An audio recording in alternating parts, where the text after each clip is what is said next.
Boa noite, bom dia ou boa tarde. Acho que depende um pouco da hora que você está assistindo. Esse é o nosso podcast de número 15, né? E a gente vai falar um pouco aqui com os amigos João Sampaio e Francisco Segal. E eu sou o Bento, né? A gente vai falar, enfim, sobre essa bagunça que está rolando agora no Campeonato Brasileiro, né? Quer dizer, o Covidão já não bastasse jogos ruins, o gramado ruim, a arbitragem ruim. É uma guerra nos bastidores, são problemas também vinculados a governos, né? Quero dizer, a gente vai falar aqui no podcast sobre essas considerações que têm sido feitas sobre volta de público no estádio. Por incrível que pareça, os dirigentes têm falado sobre isso. Então, acho que roda a vinheta e a gente vai começar. Neymar escapou da marcação, arredondou, é para Gabriel prendeu o Michael. O Adriano roubou pelo Santos, deu para Léo. Entrega a Maneca na boca da meta. Pode bater direto, pode levantar para a área, também sem ângulo. Ninguém marcou, pode bater, entrou na área. Encara Messi. Parou a defesa, Ronaldo fintou, levantou. Cruzou, rasteninho para a boca do gol. E que golaço!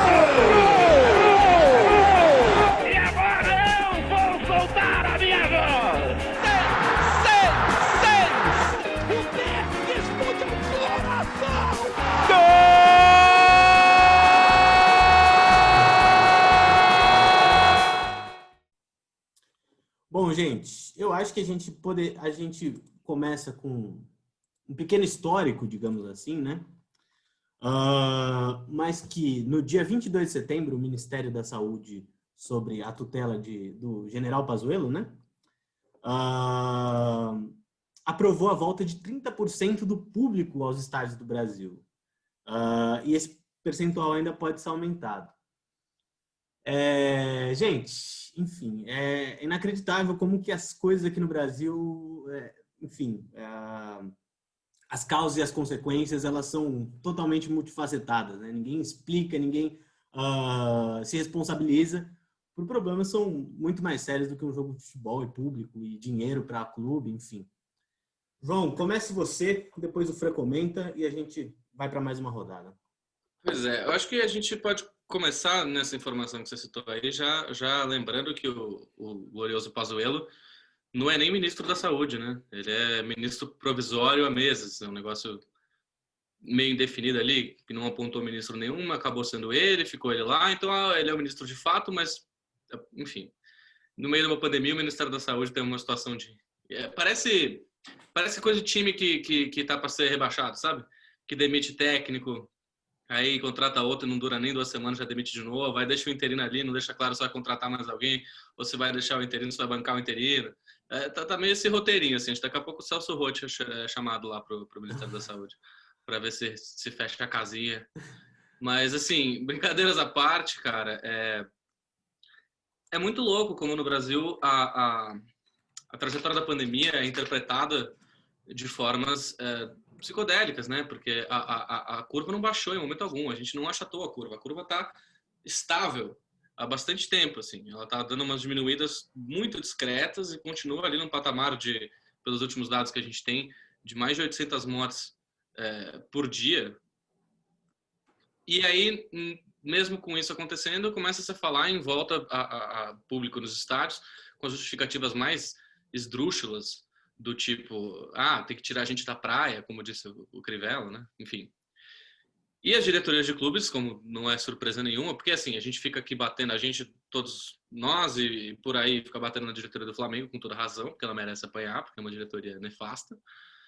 Mas quando chega a hora do aperto, a gente percebe que as outras diretorias também não são tão diferentes, né? Então, saiu ali a lista das diretorias que foram a favor ou contra a volta do público, e se não me engano, só a diretoria do São Paulo, que no futebol é possivelmente a pior do Brasil, mas quando a questão leva mais para um lado de sensatez política, digamos, por incrível que pareça, é das mais sensatas que tem, o Leco e seus companheiros, é uma gestão... Mas o Raí também, né? O Raí também, o próprio Lugano, enfim, é engraçado. Eu costumo dizer que o São Paulo é um péssimo portfólio para as diretorias mais progressistas desse país, porque uma diretoria recheada de gente ali que é mais de esquerda, mais progressista, mais sensata e que só faz merda, então é complicado, assim. Mas mesmo a diretoria do Bahia, que a gente vê fazendo ações aí super incríveis, pô, a camiseta com patrocínio do SUS, que inclusive chegou a mim esses dias, estava na última resenha pós-rodada, eu estava usando ela e tal. Mas também está lá se posicionando a favor da volta do público por, enfim, interesses financeiros e só, né? Não tem como dar outra justificativa que não seja, estamos perdendo dinheiro, precisamos voltar a ganhar dinheiro. Nem que seja às custas da saúde das pessoas. Enfim. Vou terminar meu primeiro comentário por aqui, mas depois a gente fala mais, porque não falta coisa para falar. Acho que o Sampaio foi muito bem, né? Porque essa é a grande tônica de como os brasileiros têm lidado com a pandemia, né? Os governos, enfim. Que é... Vamos tentar sanar as contas das pessoas agora, no pior momento possível, e tratar as mortes como números e pensar apenas no impacto econômico que elas causam, né?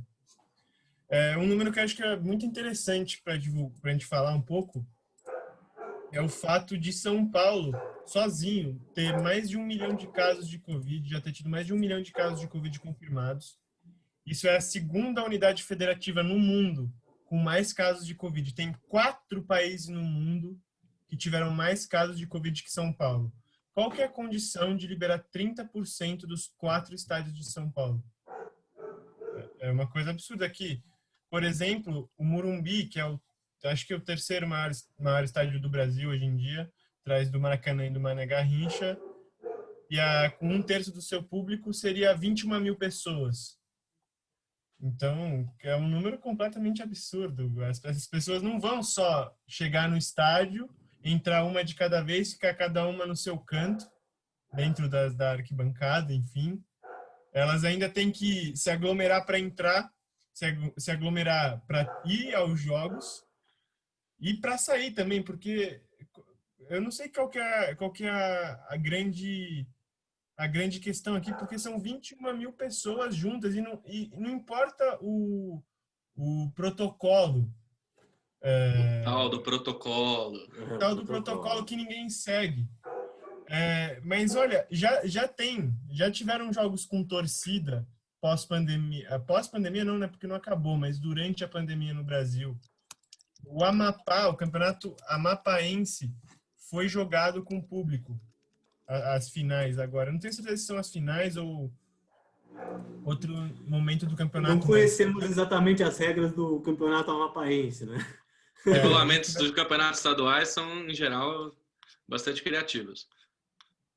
Sim, mas já teve público, enfim, obviamente não foi um público muito grande, mas teve uma matéria da Globo mostrando lá todo mundo junto, sem distanciamento social, alguns até sem máscara. Então, sinceramente, que tipo de proposta é essa, sabe? E eu acho interessante esse número que o Fred... Desculpa, João. Só acrescentar algumas coisinhas, né? Acho interessante esse número que o Fred trouxe sobre o estado de São Paulo, né? Quero dizer, com o João Dória e Bruno Covas fazendo pronunciamento todo dia, né? Com aquele hashtag Fica em Casa. E assim, as medidas efetivas, né? Quero dizer, existe uma população gigantesca em São Paulo que não é assistida pelo Estado, né? E, enfim, de que maneira esses agentes também não interviram, né, na vida dessas pessoas no bom sentido, em conseguir preservar a vida delas, enfim. E lembrar daquele vídeo do menininho chinês entrando na escola, que ele passa, né, por toda com várias pessoas do lado, assim, tira a máscara dele, passa álcool gel, enfim, tem todo um processo de higienização, tipo, e sabe, aqui acho que fala até das escolas também, né, quais os protocolos, eles não são nesse sentido, enfim, quanto que os estados vão investir nessa proteção das pessoas, né, e, sei lá, acho que são elementos para a gente se perguntar, né. Fala, João. O que eu ia falar é que o tal do protocolo virou uma palavra mágica para justificar qualquer coisa, como se você tivesse uma série de regras escritas ali, de diretrizes, uma coisa assim que vem no alto da montanha ali, vai buscar, vem gravado na pedra. como se isso fosse garantia de alguma coisa, entendeu? Então, o protocolo, no fim das contas, quando você vai olhar de fato o que está escrito ali, tem muita coisa ali que é uma indicação e não tem nenhum tipo de explicação para como isso vai ser efetivado, né? Como isso vai ser executado. Porque você fazer distanciamento social no estádio é fácil falar, mas na hora ali, como é que você vai fazer as pessoas não aglomerarem? Vai ter gente ali, agentes, sei lá, com cacetetes para separar as pessoas. Não consigo entender muito bem. E como é que vai ser, por exemplo, feita a venda dos ingressos?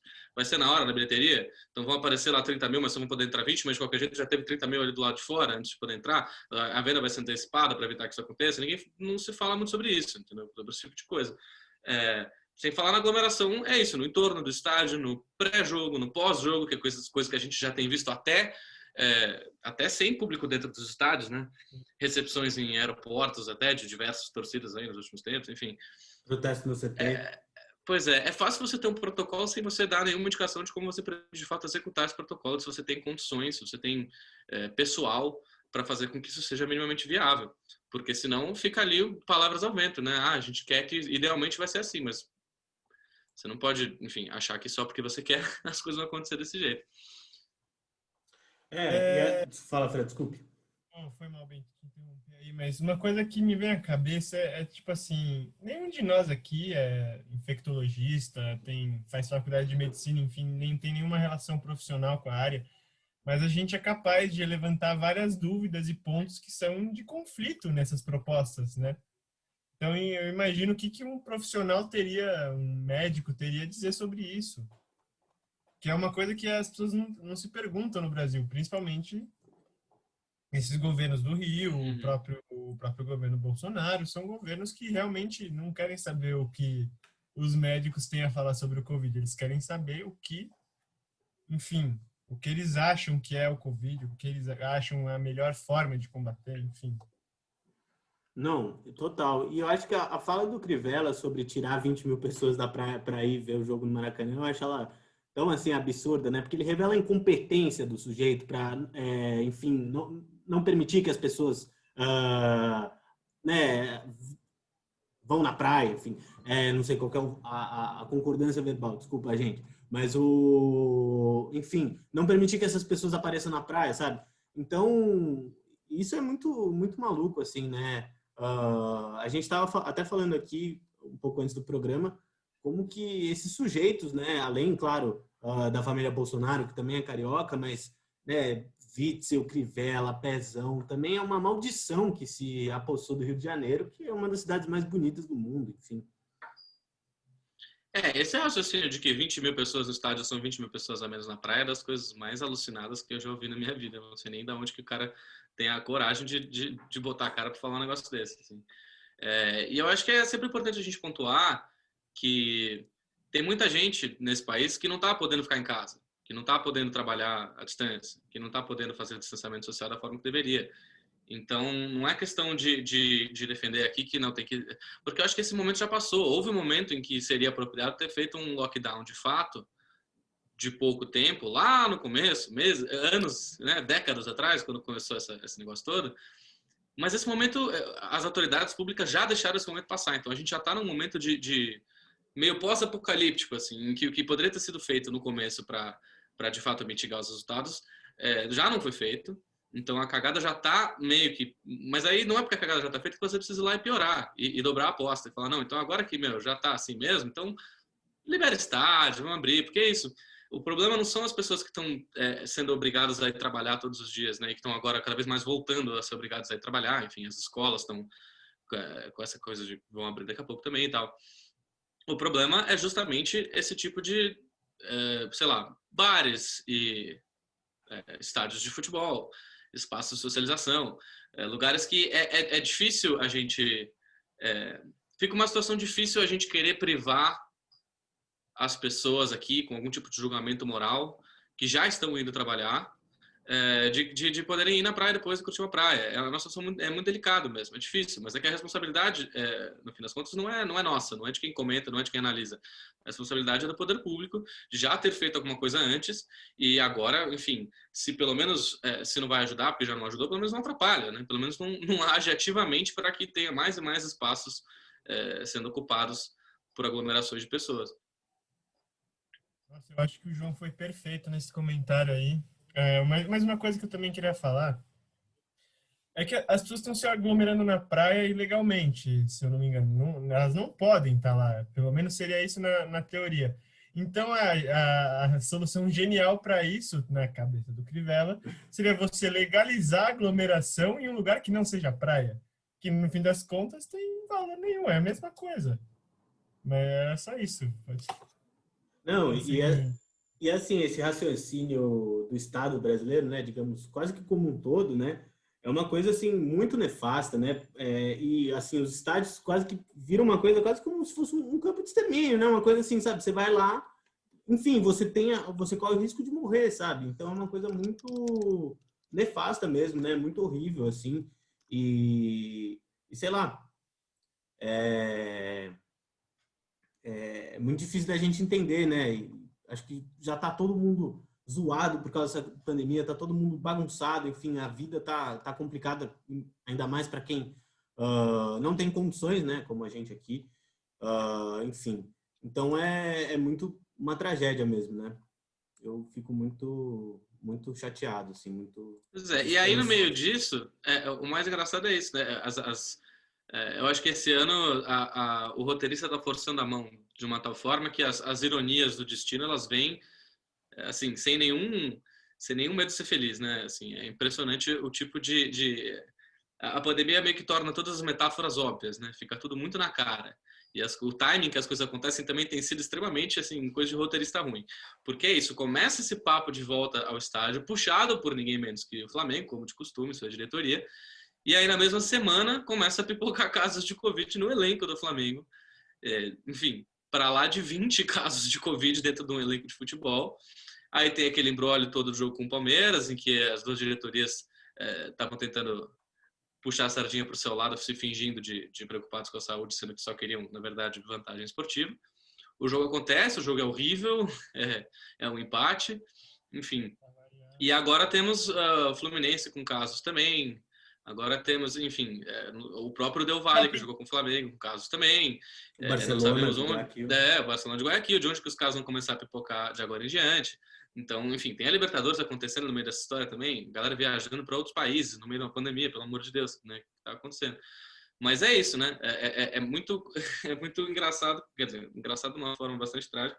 Tragicômico, né? É tragicômico que essas coisas aconteçam assim, com esse timing tão preciso, né? Você começa a falar de volta da torcida e imediatamente o time cuja diretoria fez esse movimento tem um surto de Covid no elenco, até o técnico fica infectado. Fala, Fran. É isso, assim, eu acho que é complicado, eu acho que a gente pode definir como karma, né, o que aconteceu com o Flamengo. Ainda que não tenha tido nenhum aprendizado pelo jeito, né? Eles não aprenderam absolutamente nada, continuam forçando pela volta do público. Foram os pioneiros para voltar os jogos de futebol, tiveram mais tempo para treinar que todo mundo. É complicado. Acho que uma outra parte absurda é o Flamengo se sentindo o direito de tentar adiar o jogo, sendo que outros times com menos poder político e menos força jogaram com 19, 20, 18, enfim, desfalques pelo Covid, né? Mas isso também não é para dizer que o Maurício Gagliotti agora é um paladino da justiça, né? Defensor dos pequenos e indefesos, quando na verdade é evidente que o Palmeiras só queria jogar com o Flamengo desfalcado, conseguiu o que queria, mas mesmo assim não conseguiu ganhar isso. Até porque na época que houve, por exemplo, o caso do Goiás, a diretoria do Palmeiras e das outras todas não falaram absolutamente nada, né? É só no momento em que, enfim, o Flamengo tem sido a locomotiva do futebol brasileiro nessa temporada, assim. Ano passado foi a locomotiva dentro de campo, né? Puxou o futebol brasileiro para um nível ali que não se via há muito tempo e apontou um horizonte ali de que, de repente, com técnicos vindos de fora e com times financeiramente responsáveis e que com diretorias de futebol mais competentes, poderia ter um outro patamar, né? O famoso outro patamar de competência futebolística do Brasil. E aí, entra 2020, o Flamengo continua sendo vanguarda, mas dessa vez a vanguarda da desgraça, né? A vanguarda de puxar todos os movimentos nefastos dentro do futebol, de puxar a volta do próprio futebol, que, enfim, Agora fica até meio vazio falar isso, mas não deveria nem ter voltado, né? Sabemos disso. E aí voltar para, enfim, voltar para a torcida, fica puxando todas essas... isso, é a locomotiva da tragédia brasileira do Covidão 2019, do Covidão 2020, desculpe, tem sido o Flamengo. E aí, teve o caso do CSA também, né? Na Série B, que também foi obrigado a jogar com casos de Covid, vários e vários, dentro do seu elenco. Mas é isso, né? Quando é um time que não tem alavancagem para isso, não acontece nada. Aí quando chega no Flamengo é que as coisas acontecem. E é difícil porque a gente não sabe que tipo de embrólio jurídico isso pode gerar daqui até o fim do campeonato, ou mesmo depois que o campeonato acabar. Tem a maior cara de que o Campeonato Brasileiro desse ano vai ser pelo menos um dos mais abertos a tapetões e STJDs e ações 1000 aí de times que se sentiram prejudicados. Eu acho que esse é um campeonato que já vai acabar ano que vem, por causa do calendário estendido, e talvez acabe ainda depois disso, porque acho que vai ter briga de tribunal aí, com certeza. Assim. Se em outras circunstâncias mais tranquilas já tem, imagina, né, num ano como esse, em que tanta coisa tão zoada aconteceu. Porque aí a parte engraçada é que a diretoria do Flamengo conseguiu aquela liminar a partir do sindicato, cujo presidente é funcionário do Flamengo, e que no fim das contas acabou indeferida de última hora, né, minutos antes do jogo, né, aquela disputa de liminares. Inclusive eu vi um tweet muito engraçado que falava: tem toguinha na tela, vamos ver onde é que saiu a liminar aí no Campeonato Brasileiro. Porque é para isso que a gente está se abrindo, né? E aí é engraçado porque depois rolou uma decisão que dizia que o Flamengo tinha que ficar 15 dias sem treinar, e já que era para adiar, então que ele ficasse 15 dias sem treinar e sem jogar, e aí o Flamengo ia perder os jogos de WO até na Libertadores, e aí o próprio sindicato dos atletas que tinha entrado com a ação para adiar retirou a ação para evitar que isso acontecesse. Ou seja, pelo amor de Deus, né? E acho que vale ressaltar que o Crivella estava comentando da volta da torcida para esse jogo de domingo entre Flamengo e Atlético Paranaense, né? O Crivella estava achando que para esse jogo já estava tranquilo. E outra coisa que é, assim, muito maluco, né? Que eu acho que vale a gente ressaltar, né? Como que quando o time entra em campo, ele, na verdade, ele deixa de ser um representante, enfim, dessa nefasta política que envolve o futebol e passa a ser um representante do torcedor mesmo, né? Acho que o Flamengo, através dos meninos, enfim, naquela partida do Palmeiras, acabou sendo muito maluco como que as coisas não se apaziguaram, né, no mau sentido, mas o torcedor pelo menos se sentiu representado. Então, ele pelo menos, diante desse absurdo inteiro, ele teve voz, né, por um lado. Fala aí, Fran. Não, eu só ia comentar que a gente estava falando lá do Flamengo tentando adiar o jogo, enfim, o Goiás chegou a postar uma nota com duas mensagens aqui que eu acho que elas são importantes, que o Goiás falou, abre aspas, que não haja privilégio, e também comentou que jogou com 18 casos de Covid e ainda assim jogou, né? É interessante ver que essa questão dos jogos, de adiamento de jogos, é uma questão do mundo inteiro.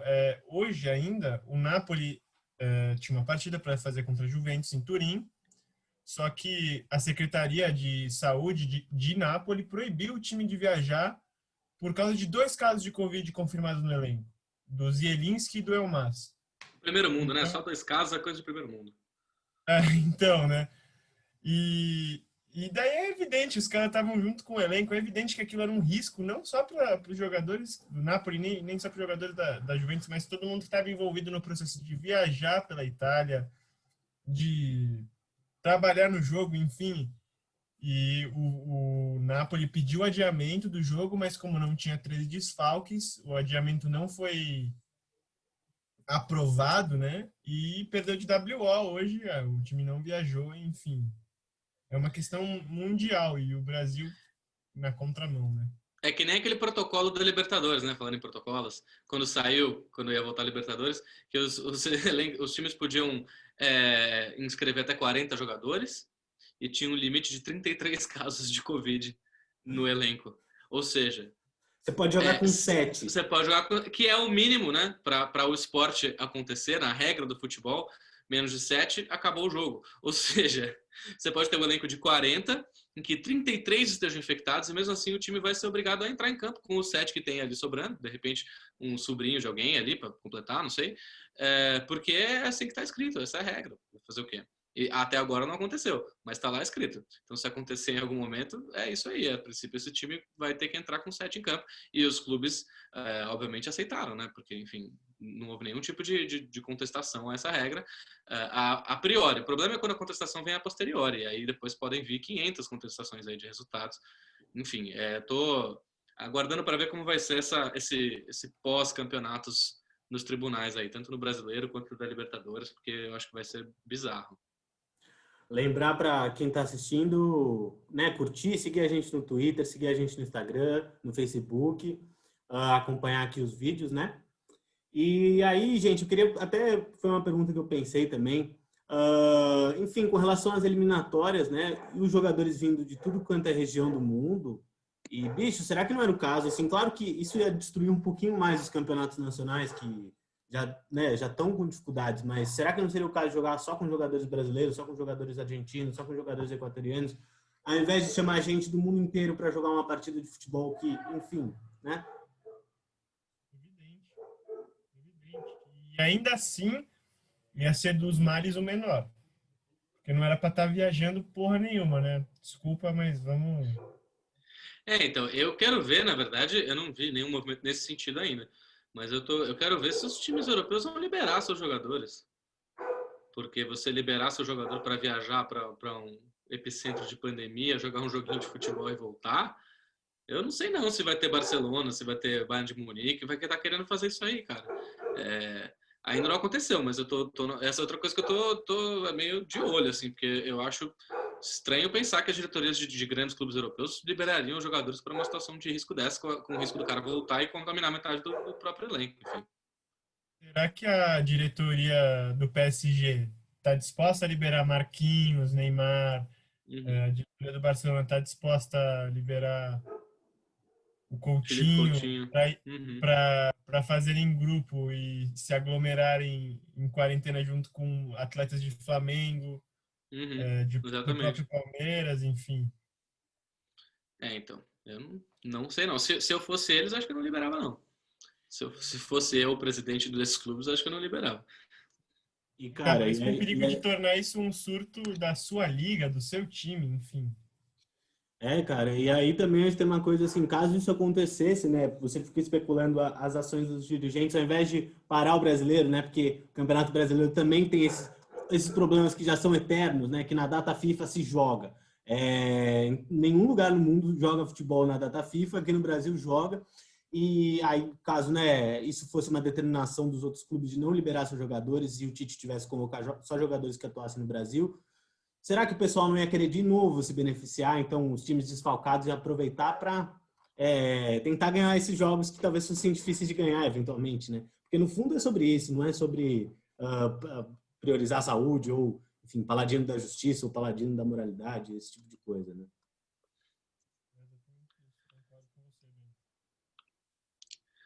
Pois é, minha gente. E aí eu acho que um dado que é interessante da gente trazer, que eu acho que representa bem o nível da loucura que é essa proposta, que por enquanto está meio, né, ficou meio em suspenso. Eu acho que possivelmente muito por causa do surto que teve no Flamengo. Eu acho que, enfim, a galera ficou um pouco mais piana em relação a isso.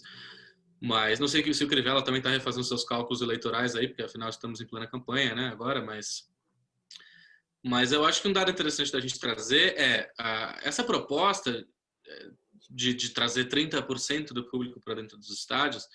Ela tem dentro dela uma gigantesca falácia, né? Que é como se que 30% é um número pequeno. E, não é nem um terço, pelo amor de Deus. Agora, isso seria considerando se todos os estádios do Brasil estivessem lotados em todos os jogos do Campeonato Brasileiro todo ano.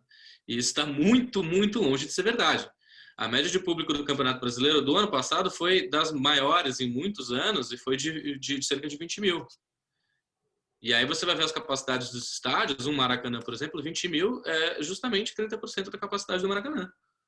Ou seja, você estaria colocando lá dentro, potencialmente, o mesmo número de pessoas que frequentavam em média em anos normais. Não ia diminuir sensivelmente a quantidade total de público nos estádios. Se você fizer uma conta ali na ponta do lápis, claro que vai ter menos gente, porque tem jogos que lotam, tem clubes com médios maiores. Mas, de modo geral, se liberar 30%, não é uma mudança drástica em relação à ocupação que se costuma ter no Campeonato Brasileiro.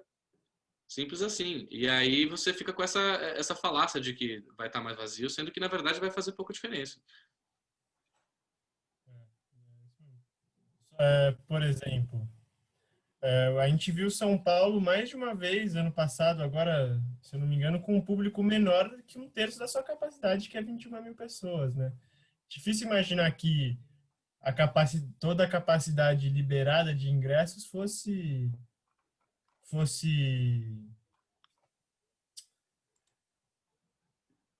comprada, né, para os torcedores irem ver o jogo. Nossa, me travou aqui, me deu um branco. Não, acontece. Não, tranquilo. Mas é isso, né? A média geral, tá vendo aqui as médias gerais por clube de ocupação de estádio, por clube de média de público, né?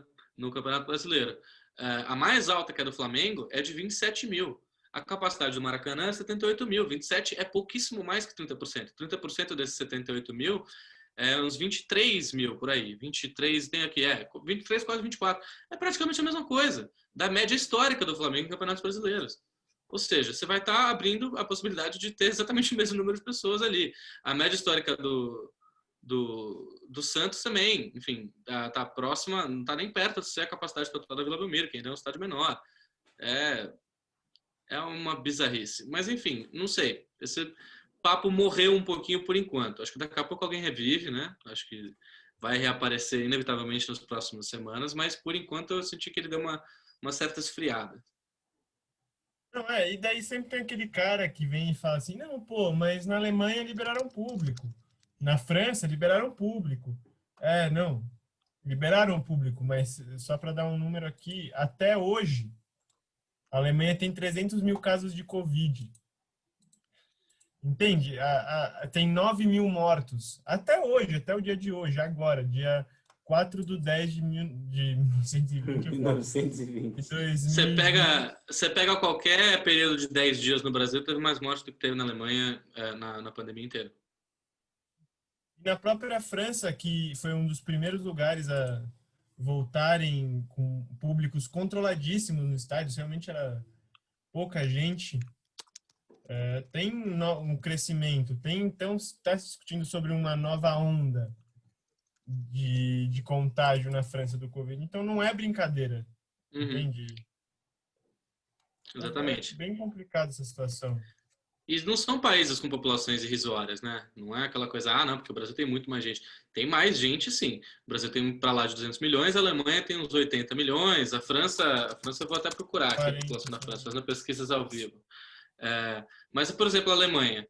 A França tem quase 70 milhões. O Brasil tem uma população de 200 milhões e já está, né, para lá das centenas de milhares de mortes.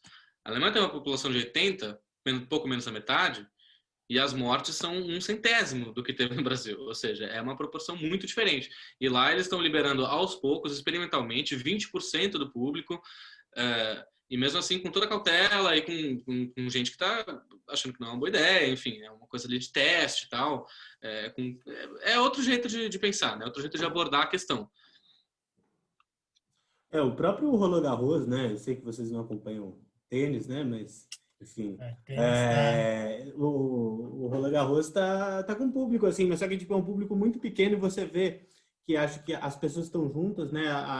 Acho que as famílias, eu não entendi direito qual o protocolo lá, né? Falando de novo essa palavra, mas as famílias, elas estão divididas por várias barreiras, assim, sabe? Então, tipo, você vê que é uma coisa que é bastante bem planejada, tipo, claro que independente disso, ainda podem haver casos e pode ter problemas, né? A liberação do público.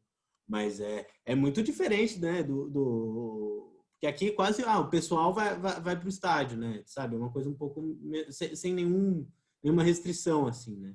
Então, enfim, é muito diferente. E para lembrar, e a gente estava falando um pouco, né, das diretorias, enfim, que só se preocupam consigo mesmas, né, no final.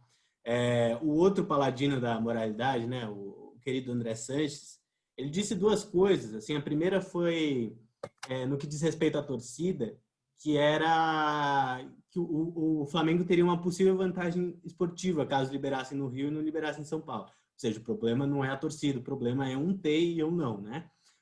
E a outra coisa é que ele falou, os clubes tinham combinado um protocolo e agora o Flamengo não quer cumprir. E, enfim, que todos tinham combinado, né? O clube só pensa em si mesmo. Lembrar que o André Sanches foi o cara que implodiu o Clube dos 13, né? Que em tese era para ser uma organização que pudesse, enfim, melhorar o futebol brasileiro de maneira geral, mas como estava por cima, ganhando bastante dinheiro da Globo, ganhando bastante dinheiro dos títulos vencidos, né, na última década, achou que era melhor implodir aquela experiência, né? Aquela tentativa de se organizar. É realmente uma pena que a gente não tem, os clubes não tenham uma representatividade unida assim, né, no Brasil, porque isso enfraquece tudo, enfraquece o seu produto, que é o Campeonato Brasileiro, enfraquece a sua marca, enfraquece a marca Corinthians, enfraquece a marca Palmeiras. E para além da parte desportiva, as questões políticas do futebol ficam muito mais fáceis de serem dominadas pela confederação e os clubes querem ver navios, né? É a Confederação Brasileira de Futebol, que tem um histórico de proximidades e alianças políticas dos mais complicados. Enfim, CBF está aí há décadas e décadas se associando com o que de pior existe em termos de poder e dinheiro nesse país. E não é nem dizer que necessariamente se formasse uma liga de clubes com esse tipo de diretoria que a gente tem hoje, que seria, assim, muito melhor. Mas algum tipo de alternativa tem que ser pensada, né? Também não acho que o clube empresa seja a panaceia que vai fazer com que tudo se resolva. Não acredito nesse papo. Mas, de fato, a gente precisa ter imaginação para pensar alternativas para o funcionamento do futebol brasileiro. Porque o jeito que ele funciona é pavoroso e as alternativas que são apresentadas em geral também não são muito melhores. Então, acho que cabe a quem se interessa, a quem curte esse negócio, a quem gosta de assistir, de analisar, quem trabalha com isso, tentar pensar alternativas, modelos, porque eu acho que falta um pouco isso, assim, falta a capacidade de imaginar algo diferente, sabe? Não é nem de copiar o que está sendo feito lá fora, que dá certo, mas não é assim que funciona, né? Querer copiar tudo que vem da Europa, como se tivesse as mesmas condições financeiras, como se tivesse a mesma cultura, como se tivesse o mesmo, enfim. Mesmo contexto. Como se fosse um contextos idênticos, que você só transporta um modelo e ele vai funcionar. Eu acho que falta muito, muito isso ao futebol, não só brasileiro, como sul-americano. Ter a coragem e a imaginação para pensar formas melhores e formas originais e formas nossas de organizar o futebol. Porque parece que a gente vive sempre entre o latifúndio e a modernidade, né? Uma coisa um pouco assim, tudo, né? Ou modernizar significa, enfim, essa coisa pouco com um olhar bastante reduzido para enfim, para as pessoas, né? Para o valor da cultura, enfim, uma coisa um pouco menos exata, né? Digamos assim. E a outra é esse latifúndio, assim, que é essa, enfim, uma forma de exploração, uma forma de manutenção da terra e, enfim, da cidadania, que também é horrível, né? E acho que, né, falando da CBF, enfim, o Ricardo Teixeira está preso, o Marinho, ele acho que também está preso, né? E o Del Nero não podia viajar, né? Ele não podia sair do Brasil, senão ele seria preso. Então, então. E agora tem o glorioso Caboclo, né? Pois então, eu acho que aí a gente vê como o poder público e a CBF, o poder futebolístico no Brasil, andam próximos, tem muitas analogias entre si, né? Você vê os governadores do Rio de Janeiro todos presos, os presidentes da CBF também todos presos. Acho que não é por acaso.